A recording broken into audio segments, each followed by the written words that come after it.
Fuqua. I'll Yeah. get that. Thank you. Well, I'm glad I got that. Awesome. And where were you born and raised? So Lubbock, Texas. Lubbock. Okay, cool. Yeah. We're both native Texans. That's so random Oh and yeah. like not the I'm case these days. no, I'm like sixth generation. Like I've got family that goes way, way back in Texas. Yeah, we That, came from the Dust Bowl. So yeah. my family did. So we were from Oklahoma in 1930s, I guess that was that they were forced by the winds and the dirt and everything else to Yeah. move down to They, Texas. So they that's got cool. your family got blown in with the tumbleweeds. Yes, Yeah, that's correct. same thing with mine. Granddad and my dad on my mom's side, like that whole family was from Arkansas. They Uh-huh. moved over this way. And then I've got family that's been there forever. Apparently there was a Fuqua at the Alamo. I don't know if I'm related or not, but there was a Fuqua at the Alamo. So Ah, wow. Awesome. That was before that time even then. That's cool. Before my time. My family's time. Obviously before my time. Let me just point out the obvious. All right, Clint. So if you were to give us three resources real quick, whether it's personal development, physical development, mental development, what books, what resources would you name? And then we'll go into the break. man, God, that's a there's way too many books out there for all that. There it is. Honestly, it comes down to are you a reader? So for everybody out there, are you a reader? Because if you're not a Awesome. reader, then books are kind of Right. honestly most everybody sticks to podcasts. Um, but books, Could be a one of my course, could favorite, be a podcast. It's your vision. yeah, So whatever three yeah. resources to help visionaries, let's hit it. For books, if dietary side, right? Because there's a whole lot of dietary stuff. I'm doing tons of videos on dietary stuff right now. The Zone is actually still a favorite of mine. The zone. That's one. Yeah. Um, it's around basically keeping blood sugar even. It's the whole moderation in all things, right? Uh-huh. Because there's 10 million diets out there.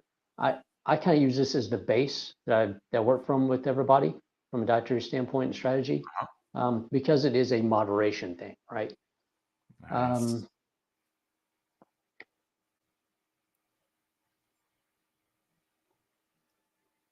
outside of that, uh, yeah, that's a tough one because everybody's in a different area of life and where they're at.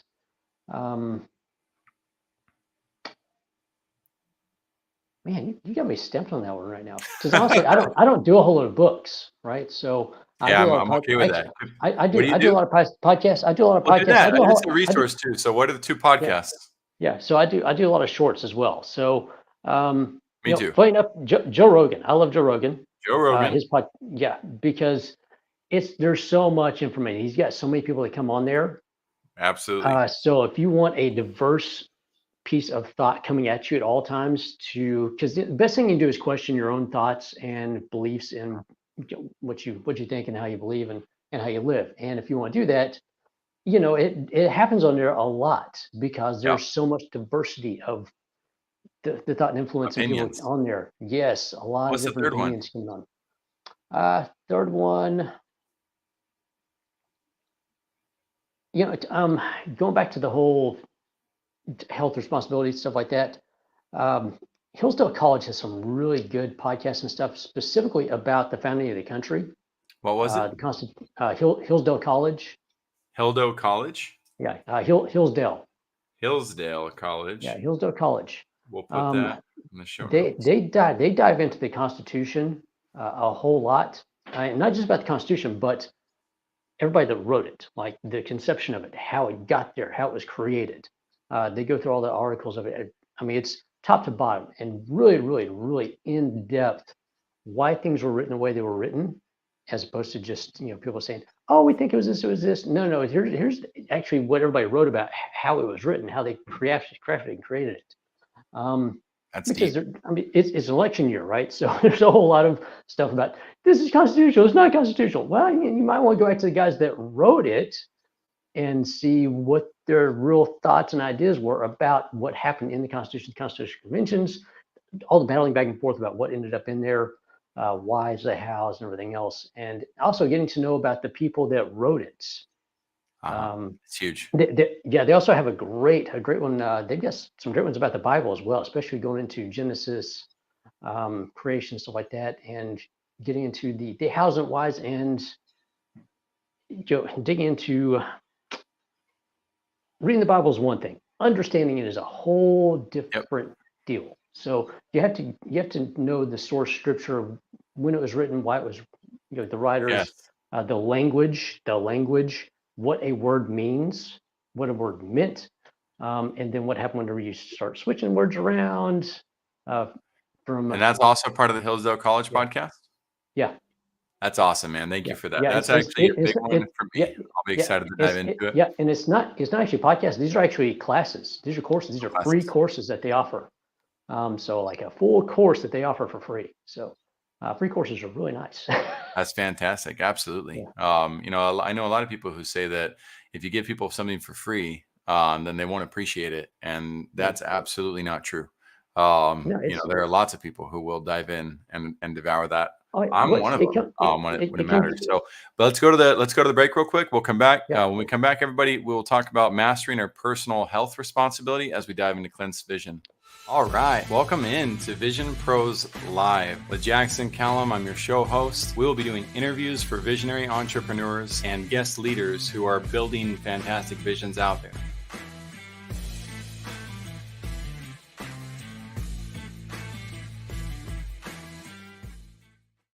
Hey, what's up, everybody? Welcome into another show of Vision Pros Live. I'm your show host, Jackson Callum, founder and CEO of First Class Business, and I'm excited to have Clint Fuqua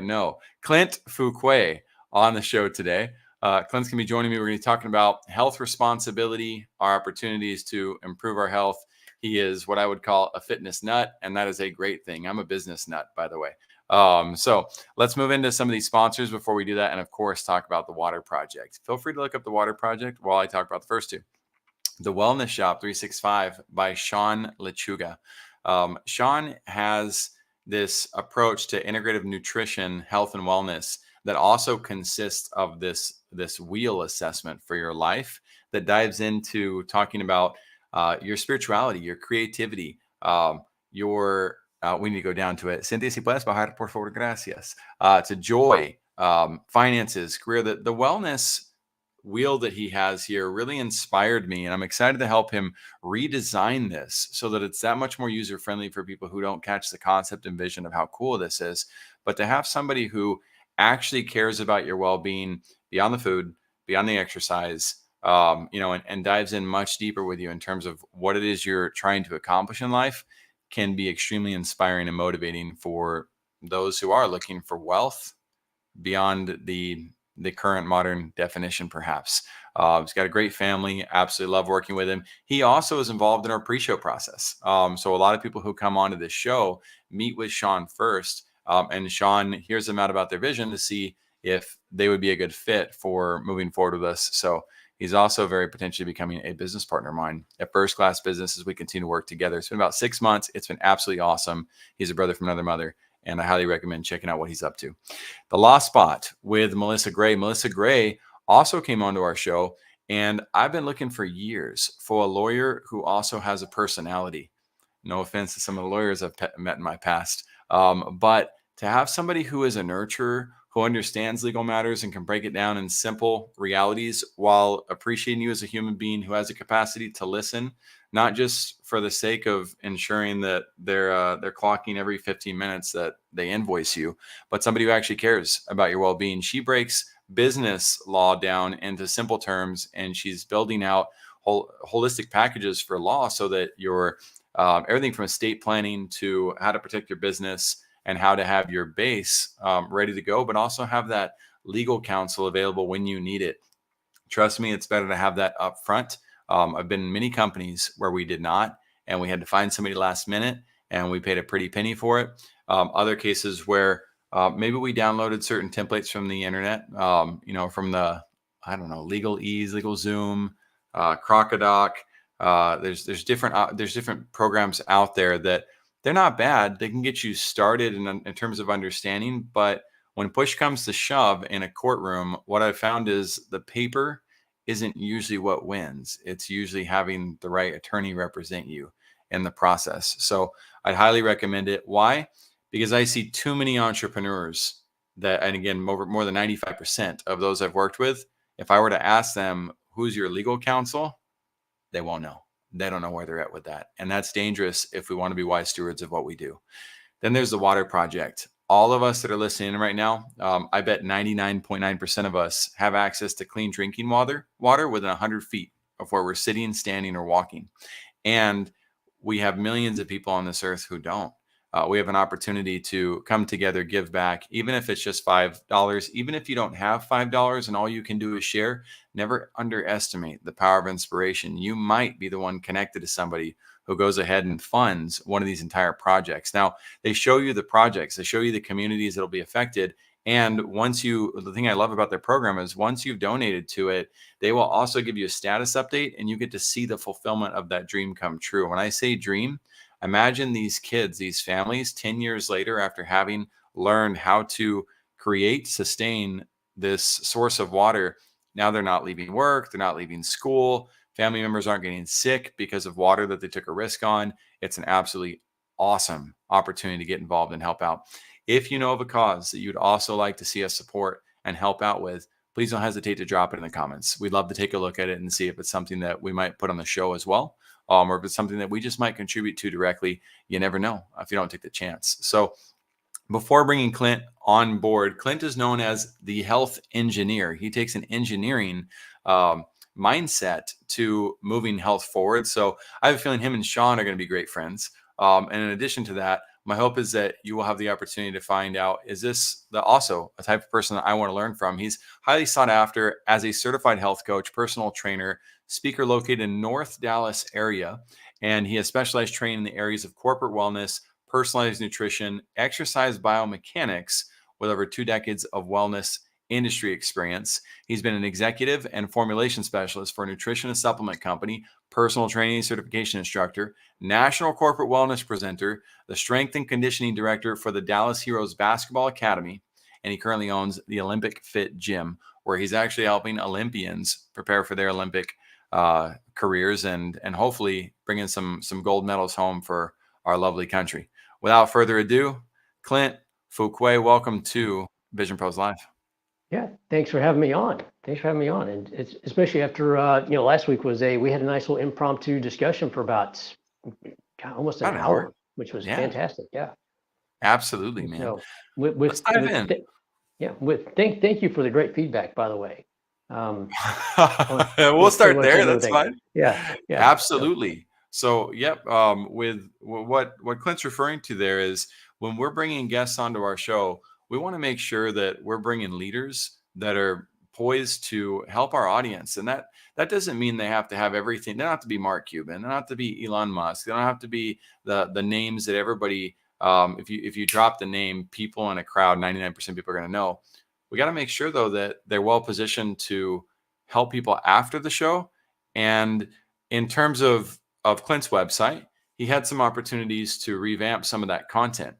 Now, visionaries, a lot of people would come in, who are you, to tell Clint how to revamp his content, or who are you to tell me what to do? And that's never the case. It's always the opportunity to invite. So we invited Clint to make some adjustments to his web presence. And he said, all right, my team will get after that. And he made those adjustments. And that showed me that he's not only a leader who thinks he's made it and done learning, he's eagerly moving his own processes forward. And man, I just appreciate you bringing that up and honoring us about that. I'd love to know though, Clint, what's your vision for those that you serve? Let's get right into that for the people who are listening. What do you hope that they achieve and accomplish? Well, the big question is, what do they want to achieve and accomplish? Because I mean, it's their goals. It's not my goals. So ideally, though, let's say there's 100 million people that just found out about you, and some people come forward and they're excited to work with you on the Olympic Fit. What do you do for those who join you at the Olympic Fit? What do they need? Once again, it comes down to goals, right? So we do have some Olympians or some potential Olympians coming in with us. We've got several that are qualified for the upcoming Olympics. So winning a medal, yes, is awesome, right? It'll be awesome if they do that for them, for us, for everybody else. But outside of that, it's, what do you do after that? Because we try to give that vision for all of our athletes, all of our student athletes, which is, sure, you want to play sport, that's great. What are you going to do after you retire? What kind of life do you want to live? Do you want to limp around for the rest of your life? So it's helping people figure out what they want to really do over the scope of their lifetime, which will change as things happen in life, and you'll change what your goals are. But the goal is to be healthy, live a good life, and have a family if you want to have a family. And how do I get there? And that's really the big thing, is helping people figure out how to get there. That's the whole engineer piece of this. The health engineer thing is engineering, structuring something that's going to be, it's going to be livable. Most people don't do livable things when it comes to health and wellness. They do incredibly unlivable, unthinkable things at times, Yeah. in an attempt to fit into his pants or something like that. And it's like, oh, well, we can probably still get you to fit in those pants, but we're going to make sure that you can still like live a normal life while you do it. Instead of being on the, I'm on a diet, I can't do this or that right now, right? Or being too sore to move around, because if you work out too hard, you can't move around, then what's the point? Unless you're trying to get up on stage, or if you are going to be an Olympian, we do let them know, yes, you're going to be very sore at times, because that's just part of it. There's pain in the process. There's pain in every process, just some people have much more physical pain in the process of getting there. Right. But that's the main goal, is helping people figure out where they want to go, how to get there, and do it the best way possible without injury, without any kind of setbacks, without doing anything odd and crazy dietary exercise wise that leads them into some bad stuff later on. Because I see that happen a lot. And some people are meaning about what they do a lot of times without knowing what they're doing, and so they'll cause more issues than they should. It's kind of like it's like a DIY project at your house.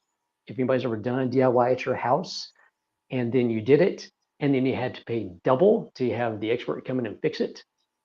Oh, That's yeah. sadly That would that be my happens a type lot. of DIY. That's Yeah, why it stopped yeah, a long time ago. yeah. DIY is almost double your investment. Is what happens a lot of times. Um, so, but Yes. so yeah, it's helping people if they do want to DIY. It's giving them some good resources to where they can do it Yeah. properly, and with some good knowledge, uh, or coming in and getting a program put together, and it's based on them as well, right?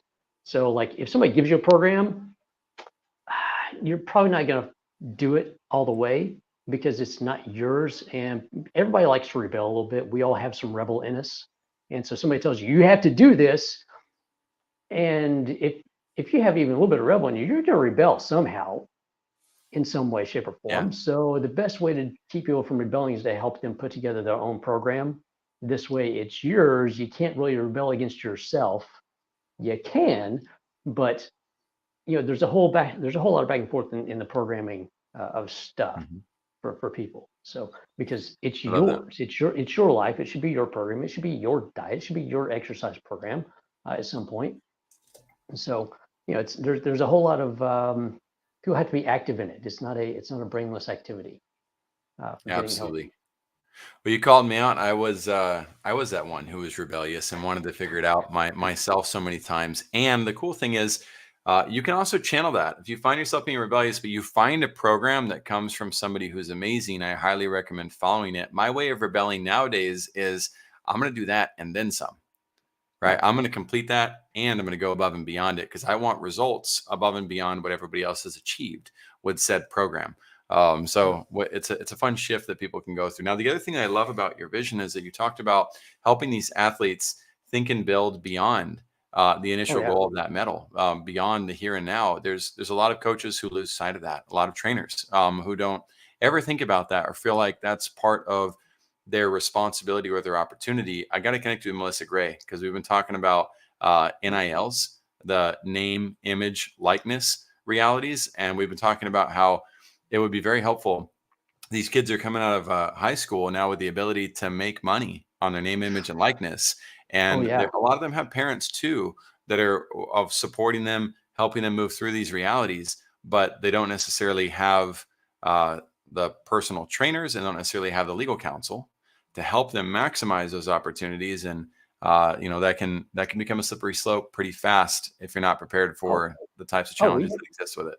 yeah we got kids in junior high that have like full media everything. Like they've got their Instagram set up. They've got their hashtag set. I mean they've got all of it. They're ready. It's like, They're 10. They're Yeah. 10, right? Let's see if they make it to high school. Mhm. But yeah, we do, and so luckily, so my partner Ray, so he's been there. He's been to the Olympics. He's been a professional sprinter. He's been in track and field for a long time. So he knows, he gets it, and he knows the reality of what happens when you get into the sport while you're there, what the expectations are from sponsors and everybody else, and then what happens whenever you're done with the sport.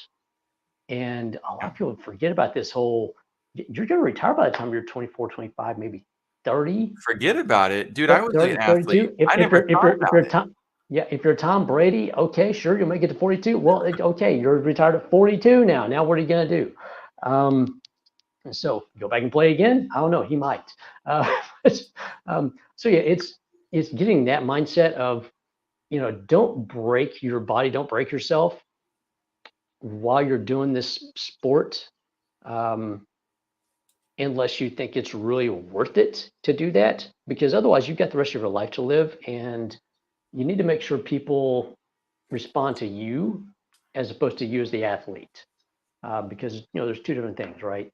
And you've got to have people liking you and respecting you outside of the sport and outside of being an athlete. So whenever you're not an athlete anymore, well, now you're just you. Now you're just a person that did play that sport. So what do you do now? Like, what's if you were with the athletic apparel brand, whatever, are they going to keep you on? Because now you're not in the sport, but Yeah. are you enough of a name and a personality and people like you enough as a person to still buy shoes from you, essentially? Because we tell all of our, especially our track athletes, look, you're a shoe salesman, okay? You're a shoe salesperson. Your job, as far as the companies are concerned, is to sell shoes. How many shoes are you going to sell for them? So you're either going to be Michael Jordan or Al Bundy or somewhere in between. So you're the poster that people are saying, I want to be like Mike, or you're Al Bundy, who was great in high school, and then now he's putting shoes on feet. So Mm, which shoe salesman do you want to be? And you're going to wind up somewhere in that range, but you've got to get yourself out there and have people like you and respect you enough to where they want to still do stuff with you after the sport. Now, a lot of athletes forget about that while they're in the yeah. sport, and they get out of the sport, and then nobody Right. will touch them after that because they were just either tough to work with, or they built the wrong brand around themselves and they just Right. couldn't get away from it anymore. Yeah, they didn't have a vision of that future. I didn't forget Yeah. about it. I never even thought about it when I was in my athletic career. So speaking of Al Bundy, what's your worst leadership experience ever? Oh my God. Worst leadership experience ever. Man, I hate to say it, there's so many in the in the fitness industry and supplement industry. Um, Sure. I mean, it all comes down to ego at some point, right? Yeah. Either somebody's trying to control stuff way too much. You got a Um, good story? Man, I don't want to talk bad about anybody. You can name him Paul Smith or something like that. That's fine. Yeah. Um, we'll say so. A gym I was at previously, uh, the guy in charge really wanted everything to run his way specifically, and I get that because it's your place. You want things to run a certain way, program and stuff like that. To the point that he would write programs for everybody to utilize. I would not utilize the programs that were written because I have a brain. I like to think. I like to do what's right for my clients, and so I kind of bucked the system on that. And there was a resistance, and some of the other trainers went along and rebelled with me for a little while, and that caused some issues. Um, which is, he wanted everything to be his way, his direction, his programming language, and nothing outside of that, and don't question it. And once people started questioning it, well, um, I had to go. So because I was the black sheep that was throwing all the questioning in. So, but uh, there was that one. Um, that and so in the supplement industry, when I was there, not an ego thing, but an overselling thing, right? So some people Mm, try to oversell who they are, what they do, um, or the company, or put it into a really, really bad position by overselling things and underselling things. And uh, underselling your staff is never good. Mm, So somebody that's out there on the road, they're doing stuff, they're supposed to be helping build a business, and they come in behind you and undersell you and undercut you on deals. And then you find out afterwards, the deal that you did with somebody, you just got undercut by your boss or the owner of the company because he needed some cash in the pocket. Um, so because he oversold himself in a few certain ways and put things into a really, right. really bad financial bind. Um, so those are probably some of the worst things I've been around and been in. For myself also, so the when we started Olympic Fit, there was some control issues on my side of stuff, which is because I mean, once again, it's my place. I like things to be done a certain way, and I was overly controlling things and not allowing people to do things. And it was well, if I don't do this, who's going to do it? And they're like, well, maybe just don't worry about that, and somebody else will take care of it. I was like, well, who's going to take care of it? And they're like, just let us figure that out. Okay. So I let them figure it out, and they figured it out, and things ran smoothly. And it's like, okay, so I guess I can't be, if you're not hands off, you can't allow people to be hands on. Is probably the Mm, bigger thing there that for me that I learned because I am very hands on about everything. And once again, it's making sure people can do things properly and things are done. If people aren't doing stuff, I'll automatically pick up and start doing it. Um, yeah. and so yeah, it's being hands off and allowing people to do stuff and allowing people to fail, and then supporting them whenever they fail and picking them back up Right. and all that stuff. But yeah, overly controlling situations can be a Right. big issue from a leadership standpoint. You have to like kind of sit back and if things fall off for a little bit, you kind of have to let them fall off so other people will have to engage and pick things up, which is a really tough one to do because you don't like to, nobody likes to see anything like lagging and falling apart here and there. It's like, I Yeah. wish they'd do something. And eventually they do. And you're like, okay, they picked it up. I don't have to now. So it's allowing people to take the reins and do stuff. Hmm. Yeah. Very good. What's your best leadership experience look like? Best leadership experience. Um, so MLMs, they get a bad rap at times, right? Hmm. I will say some of the best leadership I've seen has come out of direct sales companies. Uh, Mostly because I don't think people realize this in direct sales and all the multi-level stuff. Like you have to lead and organize and lead a team Yep. really, really well. Like anybody gets It's into hard. there, which oh man, it's you have to be a manager. Like you have to You be have a to be a good manager of leader people. to do it. Yeah, It's true. yeah, You have to have a lot of good leadership traits. You don't have to be a good yeah, leader. You do have to have a lot of great leadership yeah. traits in order to do Yeah, it. and I've seen some of the best leadership um, training, teaching experiences come out of MLM, along with some bad ones, but some really good ones because you really do have to get up there and like, this is my team, these are my people, and Yep. like the build up, you got to really be a person that pours into your people, and pouring into people as opposed to calling them all day going, did you make sales today? Right? Mm. Because there are those, There are. but I've seen some others in that industry that man, they love people so much. Yep. They pour into their people and their team down below them, and even whenever they move companies, because that happens a lot, their people go with them because yes, the compensation, but also they are going with that person that has led them to some success and better things in life and really help them out in their lives. Um, Let's talk I've seen a about lot. that Yeah, because I'm a big fan of the training programs as well. I would agree. Multi-level marketing has one of the best incubation systems as a whole for leadership development. They're oh very, yeah, very good, and that's one of the things that subconsciously inspires people to dive into these opportunities. There's this belonging aspect. You mentioned this jumping ship that occurs. Well, that also is a reflection of the leadership above the leader who jumps ships. yeah. See, a lot of these contracts say we can adjust your compensation at any time. Plus, there's very stringent non-competes, non-disclosures that are baked into that. And Oh so yeah, it's not until you're that six-figure a month earner where they say, okay, you cost us too much money now. Yeah. Bye bye. You got to go. You Yeah. know? And so I don't blame people at all for jumping ships when but another challenge is when you get into that no network marketing and you've had no business experience, you don't read the fine print. Oh You yeah. don't know about it. You're excited about all the hype that's around you. And some of the hype is driven by people who want to make millions and millions of dollars. Most of the people that are in it, though, don't.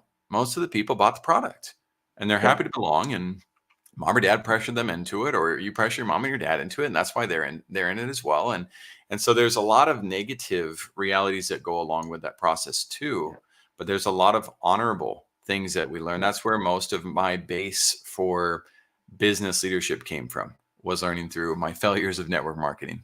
Oh yeah, and man, you'll learn a lot. You'll learn a lot about yourself, Mhm. and really what it takes to make it from a business standpoint.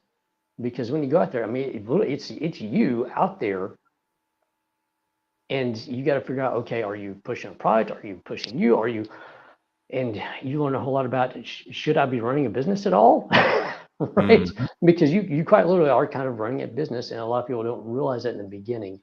Um, you are running your own independent business inside of a business, right? Yep. Um, and also for like somebody that's just working a regular 9 to 5, it's great because now you start realizing what happens above you in that business structure. And so sometimes people actually get more engaged in their 9 to 5 regular job while they're doing the MLM thing because, well, I'm not doing so good at this, and I think I know why now.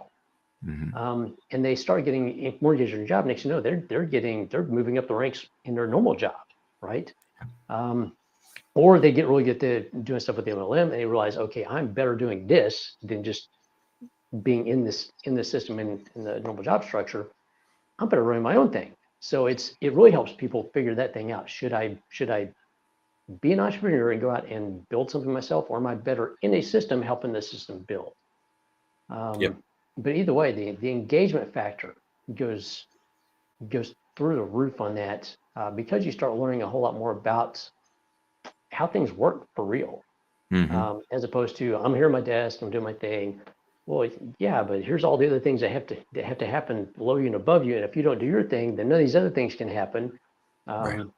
And so, yeah, it's like I said, it gets MLM and direct sales network marketing gets a bad connotation a lot of times because some bad people that have been in it, or the usual. People always conflate things and blow things out of proportion about, well, I put all this money into it and did this and this and this. Well, first of all, you didn't plan when you went into it; you just jumped into it. Um, but it's whenever you do it, you have to learn how to get out and engage and learn a whole lot about yourself in the process of doing that, and uh, your reasons and motivations for doing things, and Yep. how to explain that to people, and get yourself out there in the world and be seen, or do I need to be can I be independent, or do I need to be a part of something, Mhm. and have somebody giving me like here's your structure for the day, here's what you need to do. Or can you sit there and here's my structure for the day, these are the things I'm going to accomplish, here's the hit list, here's the top things I got to do, here's the bottom things I got to do, and are you able to make that list, go through it and do it? And people learn that, figure that out really, really quickly. Yep. Definitely. Let's talk about powerful lessons. So, if this was your last opportunity ever to share a powerful lesson with other visionaries so they can learn from your experience, what would the powerful lesson be? Yeah. Powerful lesson. It's not about you.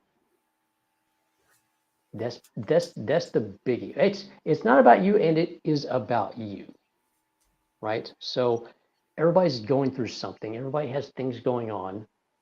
Um, and so if somebody comes to you with a problem, they're going off to you about something. It's never really about you. It's about something that's going on. Um, the place that is about you is how you respond to that. And so do you go back at them, or do you find out, hey, what's the real issue here? What's going on? How can I help you out?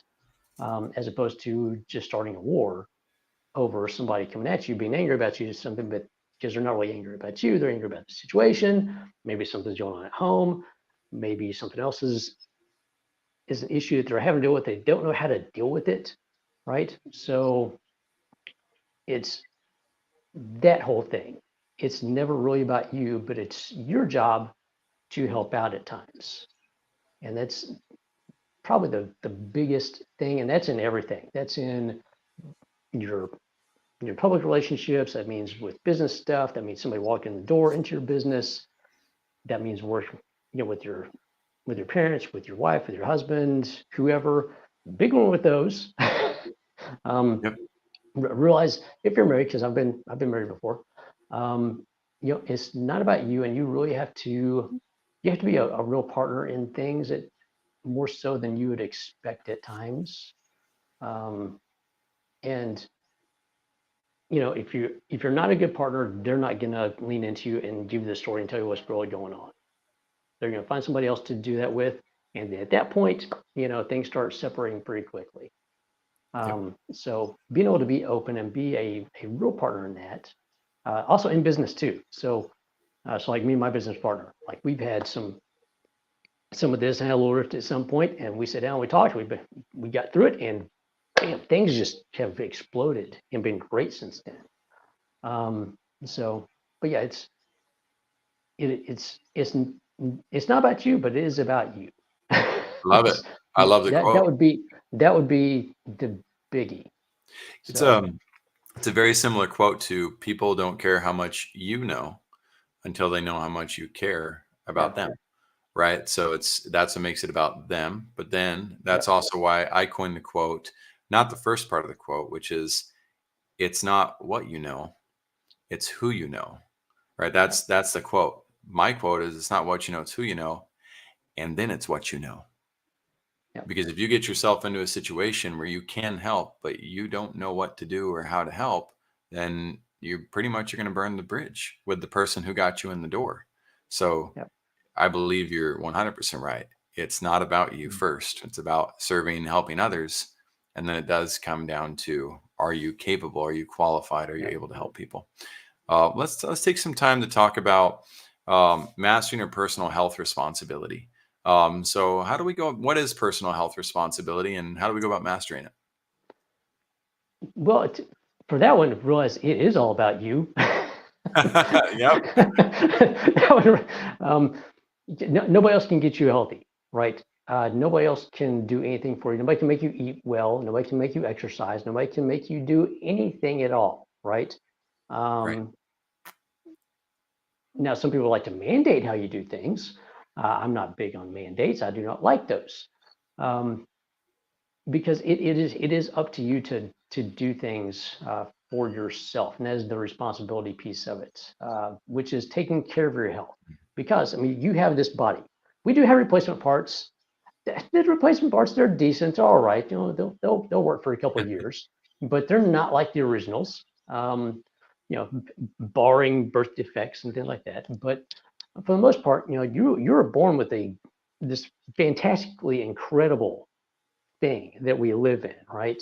Hmm. Um, Best vehicle ever made. And so it's learning how to take care of that. And it's your responsibility to take care of it because you've been given this thing, right? You've been given this body to live in for your entire life. So um, it's much like a car. If you take care of your car, you're going to get a lot of miles out of it. If you don't take care of your car, you're not going to get very many miles out of it. And then you're going to go get another one and another one and another one and another one, right? And that Yeah. gets really expensive.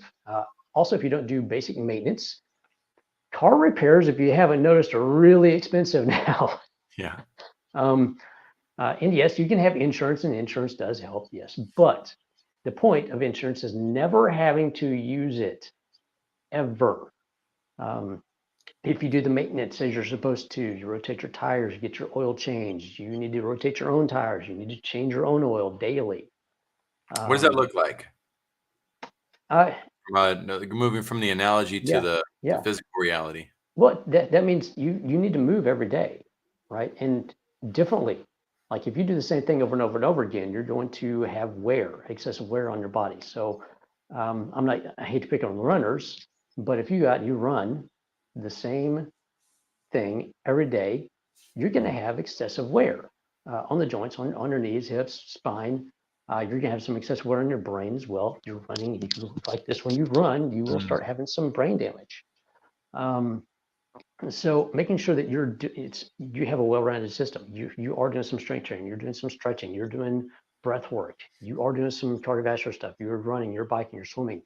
So it's taking something that you like to do, that you know you're good at, doing that for the most part, like 80-20 rule. 80% of what you know you're good at, and then 20% of everything else. So you mix it up. Um, and this way wow. you're rotating your tires all the time. That's brilliant. I hadn't thought about the running aspect and the brain jarring, but it reminds me of Japanese water torture. I'm learning about that as a kid, Yeah. where they drip the water on your forehead and it Yep. eventually ends up, carving a hole. Yeah. Or Like driving you insane, one or the other. you wouldn't, Um, yeah. And you wouldn't think about the erosion effect, oh over yeah. time. And so we studied that too in middle school about the erosion effect of water on Grand Canyon and stuff like that. We would do little models for it. But the fact that, okay, that doesn't happen when if I have 4 drops of water on my head right now, it's not going to hurt me. No. But in excessive proportions, it will. And the Yep. same is true of running, but I hadn't really Oh, considered that it's fact of running on my, the my brain. That's mileage. Yeah, huh. mileage is mileage. You're either having good mileage or having bad mileage, but still mileage is mileage. Yeah, but Um, but you bring up a good point though, in that our bodies, being the best vehicle, they're restorative too, yeah, right? So if I exercise a portion of my body appropriately for the day, then it rests, relax, rejuvenates. yeah, The miles can be restored, not fully. We all are going yeah, to die eventually, yeah. So but in good capacity, some of us have healthier lives long term than others. yeah, that's where the diet comes in. Ah, So what you eat, what you take in, nutritional supplements, all that stuff. Look at it like you have bricks, okay? Um, mm, actually, we can call like fat, protein, and carbohydrate your bricks, right? These are the big building blocks that we put in. Um, the one thing that you got to have to go with bricks is you got to have some mortar, because if you don't mm. have mortar between the bricks are going to fall apart, right? Any Well said. house, if you build it with just bricks, that house ain't going to be up for very long. You have mortar in between the bricks, some really good mortar. It's there. It's going to last for thousands of years, right? Yeah. You're probably going to live thousands of years, but the longer you want to live and the better things fit together, you want to have some good mortar. That would be all the micronutrients. That's all your vitamins, minerals, phytonutrients. Phytonutrients are just the vitamins that don't have a letter associated with them yet. And so make sure you have all of that put together well rounded, so everything goes in your body, gets utilized like it's supposed to, and so your body can regenerate really well. As opposed to just coming in here, you go run, you work out. I have my protein for the day. That's great, man. But so how are you gonna break it down and utilize it? Have you had some enzymes to go with it? Do you have any probiotics in there? What kind of minerals and vitamins do you have going in to break it down, utilize it, take it into your cells, and actually use it so your body can repair and regenerate? Um, Some people would argue that God gave us everything we don't need to know all of that. But I would yeah, argue, take a look at the timeline of life expectancy for a human being, from the early, BCs to now, and how yeah, much we've progressed in terms of our ability to live much, much, much longer yeah. than we ever have in the past. It has a lot to do with teachings like this. What's one secret that you would give us, or maybe two, on mastering our discipline to be responsible with our health? Um, in the beginning, charting stuff, writing it down. This way you can hold yourself accountable. Now, after a while, you don't really need to do that, but in the beginning, just like anything else, you have to chart it the entire time and figure out, okay, from day to day, am I eating what I'm supposed to be eating? Am I doing the exercises I'm supposed to be doing? And it'll take a year to 18 months of doing that successfully, to where now it's a lifestyle and you can just do it on the fly. It just stays up here for the most part. You know what to eat. You know how you feel after certain meals. after workouts, how much you need to have going in and I coming love out. that. But yeah, it's charting it is huge because this way you have something to go back and reference if something's not going right. Same thing in business and life and everything else. But if you have a catalog, you have it charted, you can always go back and reference stuff and go, okay, why am I gaining weight now? Or why am I not gaining? Why am I not gaining the muscle I want to be gaining? Why is my mileage suffering? Why am I feeling more aches and pains? Right? Well, you start looking at, here's your history. Here's what's been going on. Mhm. Okay, I think I know what I need to do. Here's what I need to change. Here's what I need to add in. Uh, Maybe I need to start looking at some supplements here. Maybe I need to look at doing something to deal with my diet. Maybe my exercise regimen needs to change up. Um, because like you see the up and down fluctuations of, okay, I know what I'm doing good. I know what I'm doing bad. And it's charting it really helps out, especially if you are a highly ADD, and your world is just in chaos all over the place. Having that really helps out because it helps you focus on it. If Yep. you're a highly focused, because I know some hyper focused people, hi, me, Mr. Hyper Mhm. focused, don't do it too much because then you get too dialed into the details and you'll get lost in the details Yep. and you will destroy yourself with the details. So, Speaking um, of that, Clint, one of the cautions I would share with people, one, I love the idea of charting it.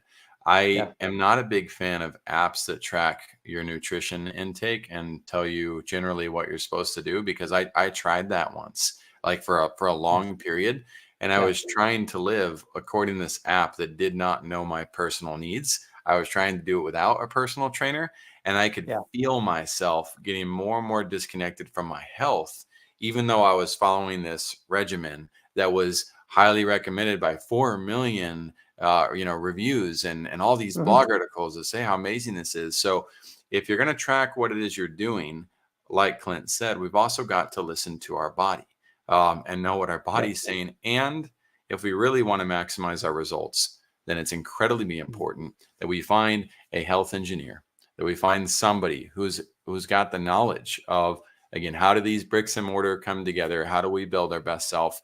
I would say that's my number one tip for everybody who's listening in right now. If you want to become a master over your personal health, find somebody who is a master of personal health that you're comfortable with, that you want to work with, and work with them. So you'll be able to access Clint's information on the landing page as well, so you can reach out to him. Visionaries, if you have a vision that you'd like to share as well, then don't hesitate on visionproslive.com to click the button that says Be Our Guest. We'd love to have you. If you have a friend, family member, somebody who would benefit from the conversation that you just heard, tag them. And a note, if you have a question about health, don't hesitate to drop that in the comments as well. We'll make sure Clint gets those as well. Before we wrap up, Clint, is there any final thing you want to share? You know, the big thing is people need to de-stress.